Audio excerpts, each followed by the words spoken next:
guys, welcome back to my YouTube channel. Today I'm going to be talking about Love Island USA Season 7 Episode 28. I am filming this video really late. It's midnight right now and I'm probably not going to post it until tomorrow. The reason why is I was out for the 4th of July, and when I did get back home, people were lighting off fireworks like crazy, so this is the only chance I got to film the video. They're honestly still popping off fireworks, so if there are background noises, I apologize, but there's not much I can do about it. This episode was pretty short, so I think this video will also be short. We'll see where it goes. So at the beginning of the episode, Iris is still crying about TJ being gone, and I understand it because I do think that they had a really good connection. I think they were probably one of the most genuine couples in the villa, and I think they had a good chance of winning the 100K at the end. I know a lot of people who were gonna vote for them because they are a good couple. Me personally, I love Iris. She's very sweet, but I'm not a fan of TJ, and I'm actually glad he's gone. I needed him out of the villa. Elan tells Chris that if Iris is open, he would be interested in her, and she's the only girl that he's interested in at this point. I mean, he's tried it with Sierra, and that didn't work out. Her and Nick are closed off. I think he's also tried it with Alandria, but I don't know if that worked out either. At this point, I think Iris is probably Elan's best shot of staying in the villa. In terms of the aftermath of the last episode, Alandria feels hurt because of Sierra's decision to stand behind Taylor to save him because she considered Sierra one of her best friends.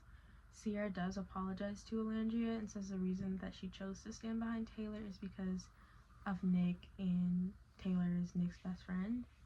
Me personally, I kind of shared my thoughts on the situation in my last video, but I will say I just don't understand why she did that. I think Sierra was one of the loudest voices in the Huda and Shelly argument, saying Huda wasn't being a girl's girl or she wasn't following girl code.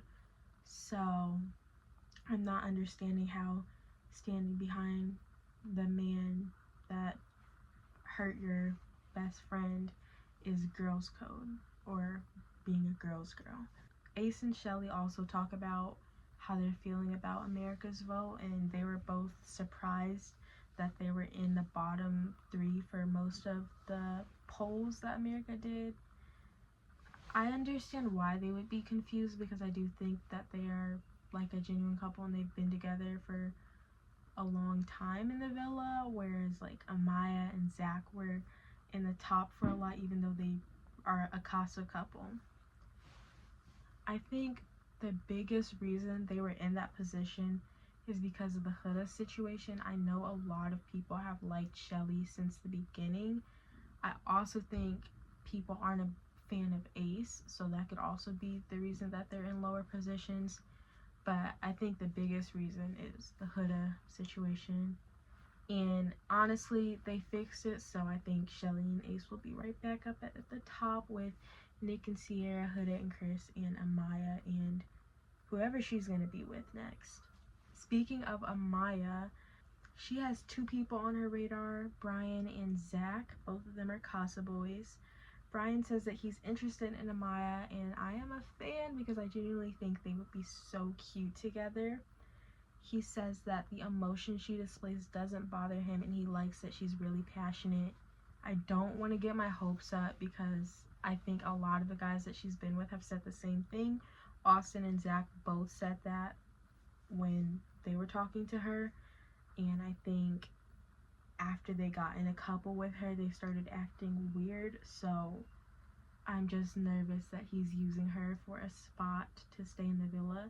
I am a little less weary because he was interested in Jaden before that, and he also had a conversation with Amaya while Jaden was still in the villa. I do think I would be more suspicious if this was his first time having a conversation with Amaya, but it's not, and it's also not the first time he's defended her. So I'm keeping that in mind, and I'm hoping for the best. Okay, so now I'm going to talk about the challenge. It's called Crashing Out. I don't really know how to describe it, but I wrote, you pick an islander to do a challenge with, and there's no kissing involved, and that's the first part. Then you say your latest crash out, and then you choose someone to kiss at the end. So I'm not going to talk about the whole challenge. I'm just going to talk about some of the main people that went. Nick chose Alandria for the first part and Sierra for the kiss at the end. And I'm only mentioning that because I think a lot of Nick Alandria fans were going to say something about that.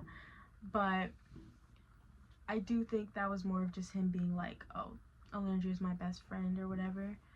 I know when the first look came out, people saw that Nick and Alandria fit in the challenge and they were like, oh my god, it's gonna be a Nick Alandria episode. But it wasn't, so I just had to mention that.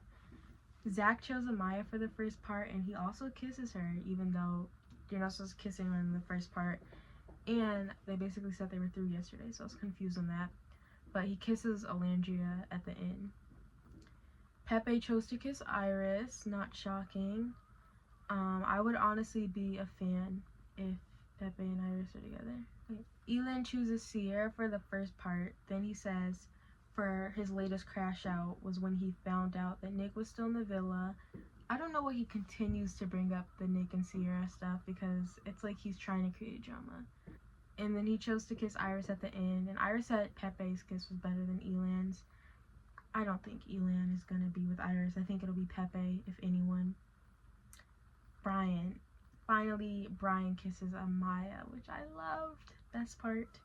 For after the challenge, Zach apologized to Amaya for what he did in the letter challenge, and he said that he should have defended her. Amaya also apologizes, and she cries, and she apologizes for cussing him out after the challenge. And she says that they are friends, but basically cuts off like any romantic vibes from them.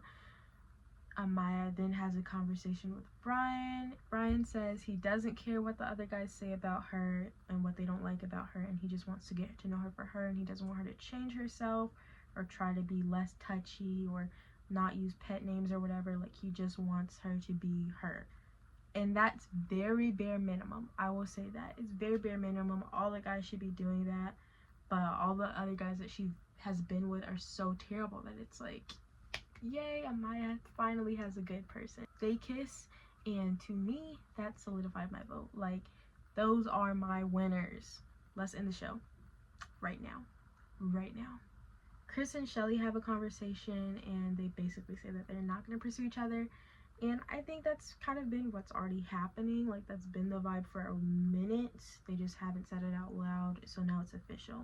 I also forgot to mention this, but Ace and Shelly did have a conversation on the dock in the beginning of the episode where Shelly says that she doesn't want to explore anymore. So they didn't officially close off their couple, but I think it's like closed off on her side. And I don't know what Ace is waiting for because he's been saying he wants to close it off. But I'm expecting them to be closed off probably by next episode. Next episode is a recoupling, so I am looking forward to that. It's going to come out on Sunday, so that should be exciting. But that's all I have to talk about. Thank you for watching. Make sure to like, comment, and subscribe. Bye!